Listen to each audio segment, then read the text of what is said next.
안녕하십니까. 오늘 재외국민을 위한 세무특강에 참석해주신 아시아 한인연합회 회원님 여러분, 진심으로 환영합니다. 저는 오늘 아시아 한인연합회 회원님들의 한국 세금 문제 해결에 도움을 드릴 천지세무법인의 안우성 세무사라고 합니다. 오늘 특강에서는 거주자 판단부터 국내 투자 시 유의사항, 그리고 향후 세무 전략까지 필수적인 세무 지식을 다룰 예정입니다.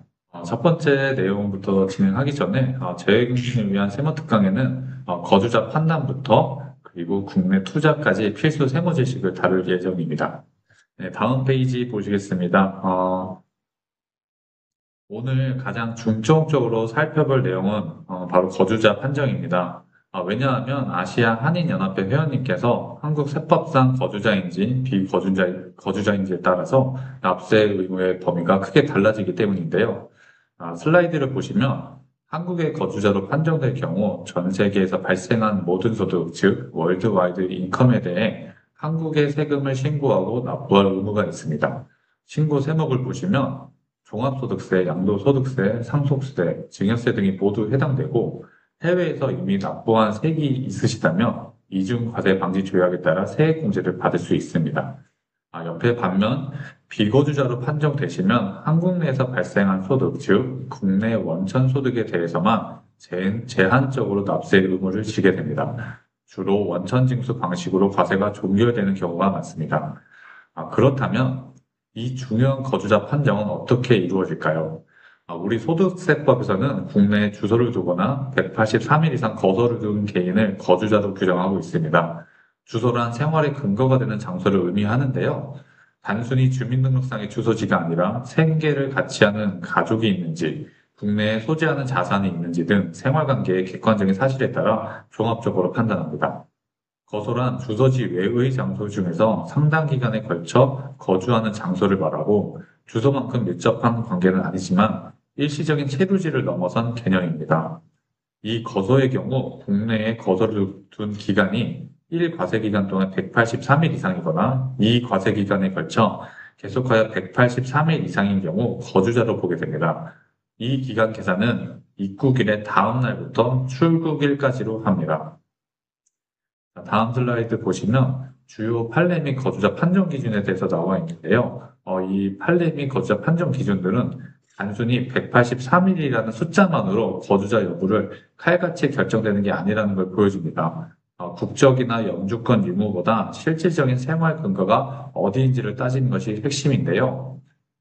현재 슬라이드에서 보시는 것처럼 법원 판례를 통해 좀 더 구체적인 판단 기준을 알 수 있습니다. 대법원은 거주자 판정 시에 단계적인 분석을 제시하고 있는데요. 밑에 보시면 첫 번째 기준은 항구적 주거입니다. 개인이 언제든지 사용할 수 있는 주거지가 어느 나라에 있느냐가 중요합니다. 국내 주택을 소유하거나 임차하고 있고 그것이 가족이 거주하고 있다면 한국에 항구적 주거가 있다고 볼 가능성이 높습니다. 이걸로 기준이 조금 애매모호하다면 두 번째 기준으로 가게 되는데요. 중대한 이해관계 중심지입니다. 만약 양쪽 국가 모두의 항구적 주거가 있다면 개인의 인적, 경제적 관계가 어느 국가 더 밀접한지를 따집니다. 가족관계, 사회적 관계, 직업, 사업 활동의 장소, 소득의 원천, 재산의 소재지 등을 종합적으로 고려합니다.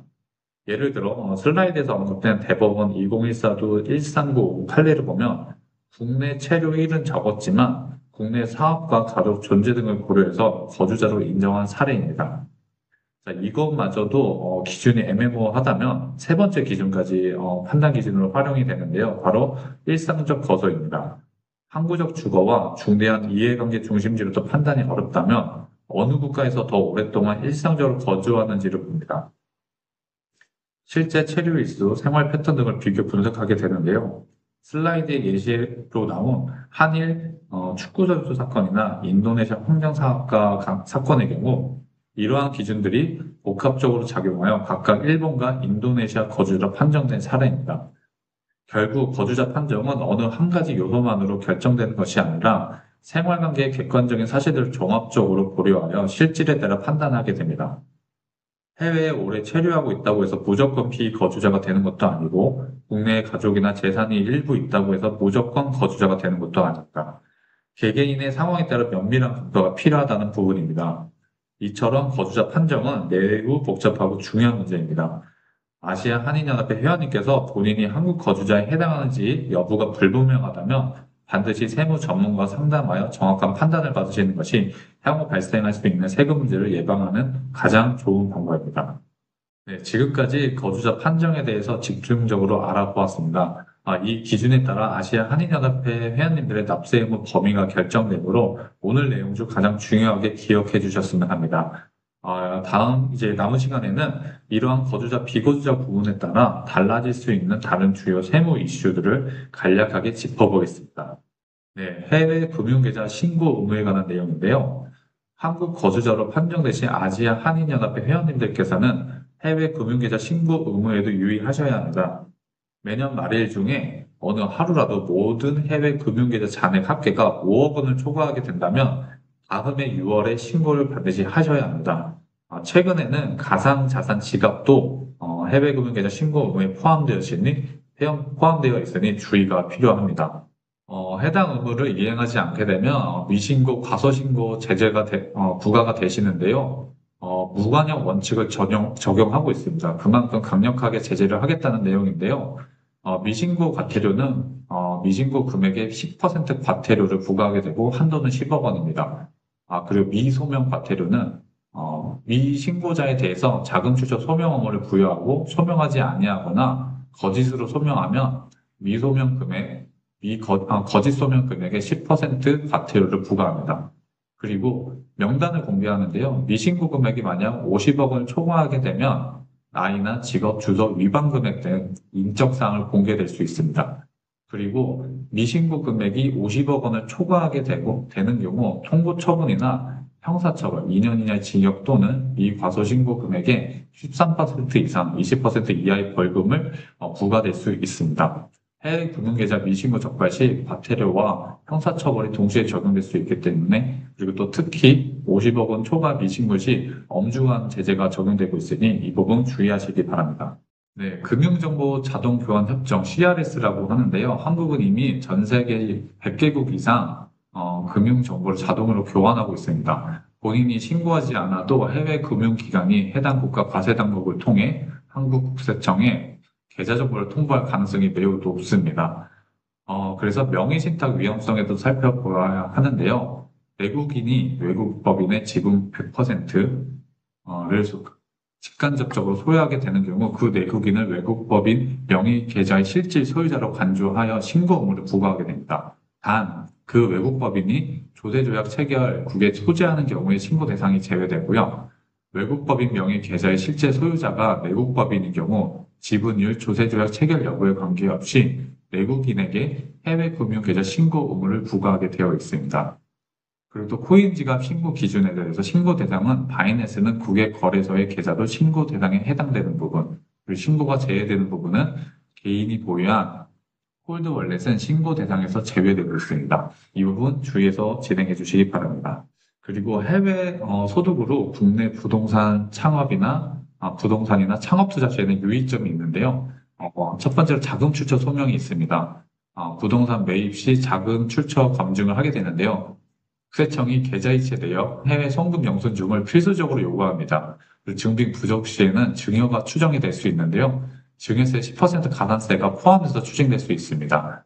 그리고 정당한 소득을 입증하지 못하게 되면 자금 출처 불명으로 과세 위험이 있습니다.